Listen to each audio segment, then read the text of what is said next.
ایران اور اسرائیل کے حوالے سے میں آپ کو بتا دوں کہ ایران کی پاسداران انقلاب نے دعویٰ کیا ہے کہ اس نے اسرائیل کے 2 اہم فضائی اڈوں نیو ایم اور تل نوف کو میزائل حملوں کا نشانہ بنایا، اور ایرانی مسلح افواج کی متحدہ قیادت خاتم الانبیاء ہیڈ کوارٹر سے جاری بیان کے مطابق ان کا کہنا ہے کہ تہران نے پیر کے روز اسرائیل کے خلاف اپنی فوجی کارروائیاں ختم کر دی ہیں۔ ساتھ ہی خبردار کیا گیا ہے کہ اگر اسرائیل نے لیبنان پہ اپنے حملے جاری رکھے تو مزید شدید حملے کیے جائیں گے اور ریڈیو پر نشر کیے جائیں گے۔ ایک بیان میں یہ بھی کہا گیا ہے کہ ایران نے لیبنان کو نشانہ بنانے والے اسرائیلی حملوں کا دردناک جواب دیا۔ پریزیڈنٹ ٹرمپ کے جنگ بندی کے مطالبے پہ اسرائیل نے فوری طور پہ ایران پہ حملے بند کرنے کا فیصلہ کر لیا، اور عالمی خبر رساں ادارے کے مطابق اسرائیل نے ایران کے خلاف جاری فضائی اور فوجی حملے فوری طور پہ روکنے کا فیصلہ کیا ہے۔ تاہم جنوبی لیبنان میں حزب اللہ کے خلاف عسکری کارروائیاں بدستور جاری رہیں گی۔ مشرق وسطیٰ میں ایک بار پھر آگ کے شعلے بلند ہونے لگے ہیں، اور ایران کی پاسداران انقلاب نے دعویٰ کیا ہے کہ اس نے اسرائیل کے 2 اہم فضائی اڈوں پہ حملہ کیا۔ بہرحال ایران کے جنوب مغربی صوبے خوزستان میں واقع ماشیر شہر کے ایک اہم پیٹروکیمیکل کمپلیکس کو اسرائیلی حملے کا نشانہ بنایا گیا، اور ایرانی خبر رساں ادارے فارس کے مطابق خوزستان کے ایک سیکیورٹی عہدیدار نے تصدیق کی ہے کہ اسرائیلی افواج نے مہاشیر میں واقع کارون پیٹروکیمیکل کمپنی پہ حملہ کیا۔ پاسداران انقلاب نے ابنائے ہرمز میں ایک امریکن کمپنی سے منسلک کارگو شپ کو تحویل میں لے لیا ہے، اور ایرانی خبر رساں اداروں کے مطابق مذکورہ کارگوز جہاز کو سمندری ٹرانزٹ قوانین اور ضوابط کی خلاف ورزی کے الزام میں روکا گیا، اور ایران کے صدر مسعود پزشکیان نے کہا ہے کہ تہران نے نہ تو میدان جنگ چھوڑا ہے، نہ ہی مذاکرات کا راستہ ترک کیا، جبکہ سفارتکاری اور دفاعی قومی طاقت کے 2 بازو ہیں۔ ایرانی وزارت خارجہ کے ترجمان اسماعیل بقائی نے اپنی ہفتہ وار پریس کانفرنس میں کہا کہ کوئی بھی اس بات پہ یقین نہیں کرتا کہ اسرائیلی حکومت امریکہ کے ساتھ پیشگی رابطے اور تعاون کے بغیر ایسی کارروائی کر سکتی ہے، اور مشرق وسطیٰ میں بڑھتی ہوئی کشیدگی کے دوران ایران، عراق اور شام نے اپنی فضائی حدود پہ پابندیاں عائد کر دی ہیں، جبکہ دمشق ایئرپورٹ پہ فضائی آپریشن بھی عارضی طور پہ معطل کر دیا گیا۔ اس جنگ کو روکنے کے لیے پاکستان کی سفارتی کوششیں بھی جاری ہیں۔ محسن نقوی جو اہم پیغام لے کے تہران گئے تھے واپس آ گئے ہیں، ان کی ایرانی قیادت سے ملاقاتیں بھی ہوئی ہیں، آ کے انہوں نے پریزیڈنٹ اور پرائم منسٹر کو بریف کیا ہے کہ ان کی ملاقاتوں میں کیا کیا ڈسکس ہوا۔ آج کافی چیزیں ڈسکس ہونی ہیں، اور میرے ساتھ علی قادر گیلانی ہمارے یوزول اینالسٹ وہ ہیں۔ فائز رحمان نے ہمیں واشنگٹن ڈی سی سے جوائن کیا ہے، آپ کا بہت بہت شکریہ، اور تھوڑی دیر میں عبداللہ گل ہمیں جوائن کر رہے ہیں، اور دیکھتے ہیں کہ وہ اس پہ کیا روشنی ڈالتے ہیں۔ سب سے پہلے علی قادر گیلانی، آپ کے خیال میں کیا ہو رہا ہے اب خطے میں؟ سر فرسٹ آف آل تو میں اس چیز میں ایک کلیئر کر دوں، یہ فیڈرل منسٹری کی پالیسیز نہیں ہوتی ہے، گورنمنٹ کی پالیسیز ہوتی ہیں، اور وہ لمیٹڈ ایل این جی صاحب کے دفاع میں آ گئے ہیں۔ بالکل جس طرح امریکہ اسرائیل کا دفاع کرتا ہے نا، وہ ویس گاری آپ کی ریڈ لائن ہے اور وہ آپ کا اسرائیل ہے۔ نہیں کچھ نہیں،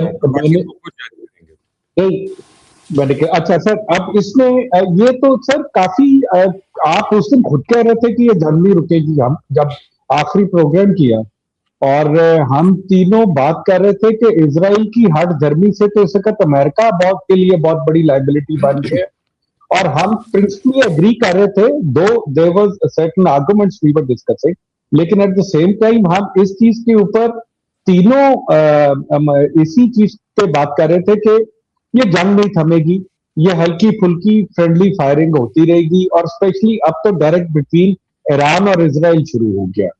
اور جو ہم پہلے سمجھ رہے تھے، جو میری ذاتی رائے میں بھی I'm wrong، کہ یہ between Trump and Nitin Yahoo ایک نورا کشتی چل رہی تھی، وہ اس کو ڈانٹتا تھا، جھگڑتا تھا، پرٹربڈ ہوتا تھا، وہ انٹرویو میں اپنا بیان دے دیتا تھا، اور مسٹر نیتن یاہو کہہ رہے تھے کہ آئی ایم آن مائی اون۔ لیکن سر بات یہ آن مائی اون تک نہیں ہے، اس کے پیچھے بہت زیادہ انوالومنٹ اور سٹیکس انوالو ہے، اور اسرائیل اتنی بڑی جنگ کے دہانے پر کھڑا ہوا اور اس نے پہلی دفعہ اپنا نقصان کروایا ہے، تو وہ اتنی آسانی سے تو یہ میدان نہیں چھوڑتا۔ اور ایران کا بھی سٹانس اس معاملے میں بڑا پرٹیکولر ہے۔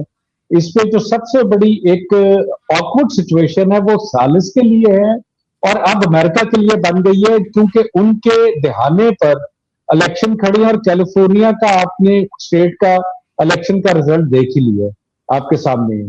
سو میرے خیال میں تو سر یہ مزید مشکلات کا اضافہ ہوگا، اور آج رات کو شاید اب صبح اٹھے تو تیل کی پرائس قطعی مختلف ہوگی ٹمارو مارننگ.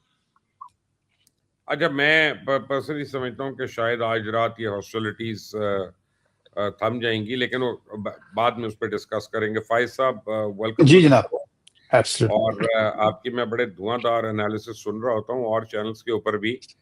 ہمیں بھی بتائیے گا کہ ایسا کیا ہوا کہ آپ کے صدر جو ہیں وہ انٹرویو دیتے ہوئے ایک دم ہڑبڑا گئے، اپنا مائک اتار کے پھینکا انہوں نے، اٹھ کے وہاں سے چلے گئے. ایران اسرائیل اور امریکہ وار نے ان کو اتنا تنگ نہیں کیا.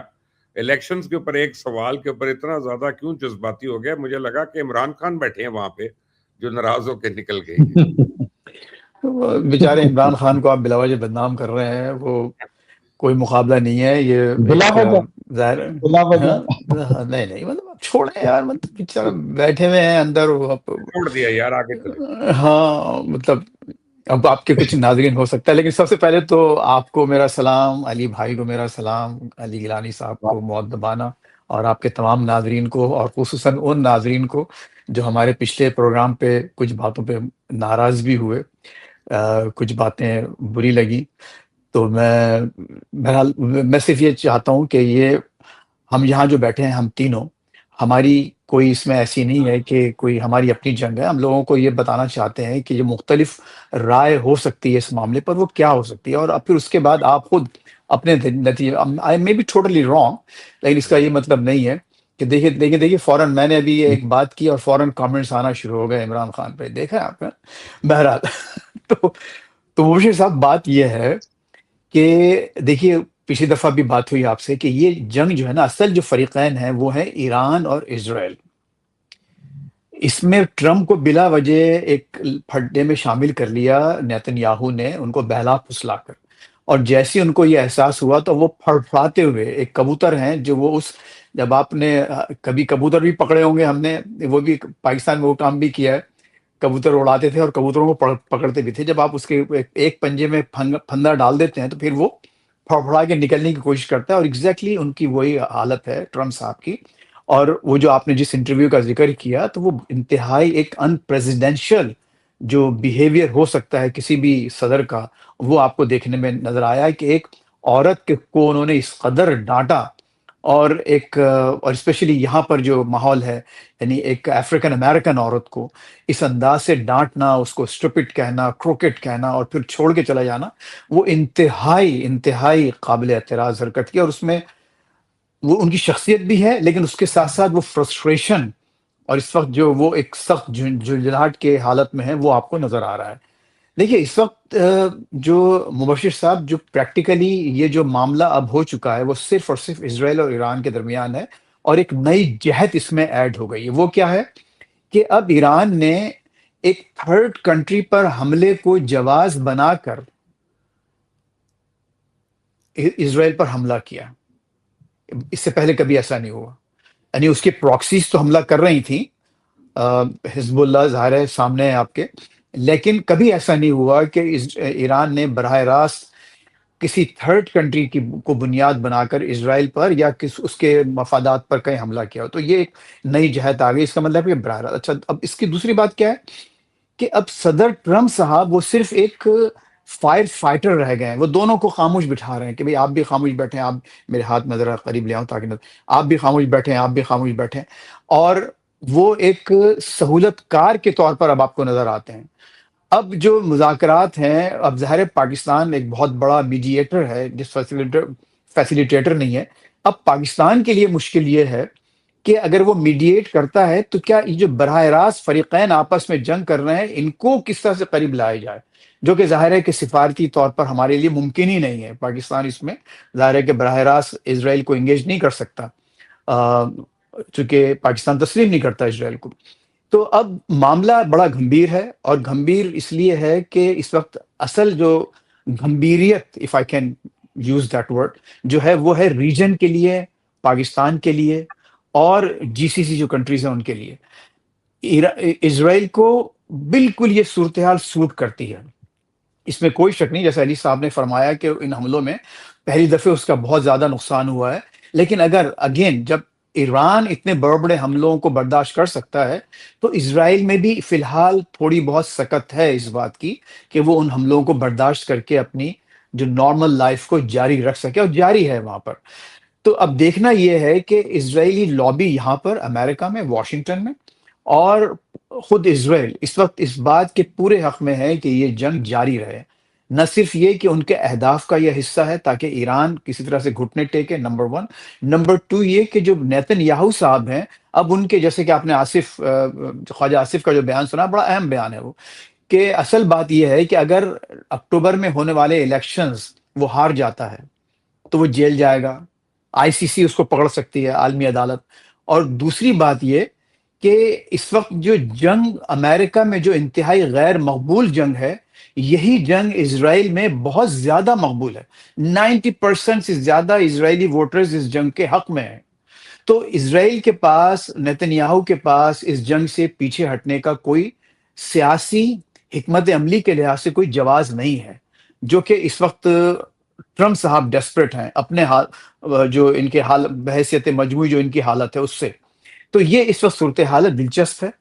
لیکن جیسے کہ خود آپ نے فرمایا، اور ہم اس سے پہلے بھی ڈسکس کر چکے ہیں، اور میں مسلسل کہتا آیا ہوں، اگر آپ واقعی جیسے کہ آپ نے فرمایا، میرے لیے آنر ہے کہ آپ میرے تبصرے سن رہے ہیں اور جگہوں پر بھی، کہ یہ جنگ ایسی جاری رہے گی، یہ معاملہ ایسی جاری رہے گا، ایسکیلیشنز بڑھیں گی.